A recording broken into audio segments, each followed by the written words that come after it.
台湾真需要这个母语文学，尤其上大作文那个台语文学，用台语来写作的这个文学。但是自古以来，这个用台语写作的这个文学而且的人也是团体，较少一个讲伊是纯然要创作这个文学，因为伫这个纯文学的部分。就是因较少有即个团体啊、杂志，伊是徛伫即个立场，所以，阮台湾战线的创立甲伊的整个的宗旨，伊就要追求讲就是，台湾有一个纯文学的台语文学的杂志，伊上界讲究即个文学的品质，甲文学的艺术性，文学的即个台湾主体性，甲本土精神，这是阮台湾战线本身上界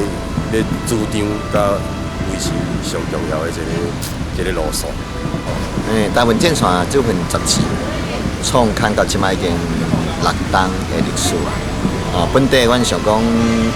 咱这个21世纪的初期，咱伫文学杂志可能要经营真有困难。我嘛想讲。要做到5档、10档，这困难。不过，即摆阮已经到6档啊，所以表示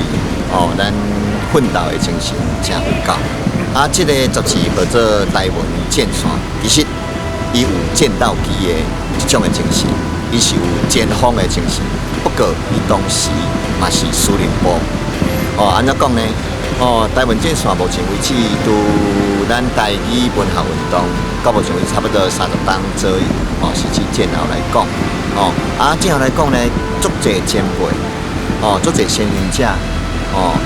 但做文学运动，同时也做语言运动，因拍过、行过的脚者，值得咱来肯定。不过到21世纪了，佮进入一个阶段，这个阶段其实就是本身就是文学性质的提升，运动性质，也就讲所谓运动是伫语文方面的运动较降低，所以阮台湾战线，同这个部分有真大的贡献。咱来讲一个家己报的话来讲，其实到目前为止，台湾战线会使讲所有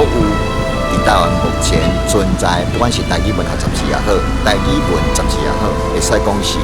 质量是占头名的。所以，阮毋望会当去继续，甲即个台湾战线去持续落去，继续同时做前锋。阮的形式文学的其他，毋定是前卫，而且佫有战斗性。同时，阮也要做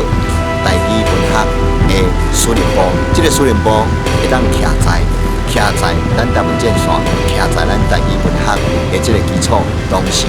按即个基础了，带领所有咱台湾界。台语文学界会能够向前行、向前冲。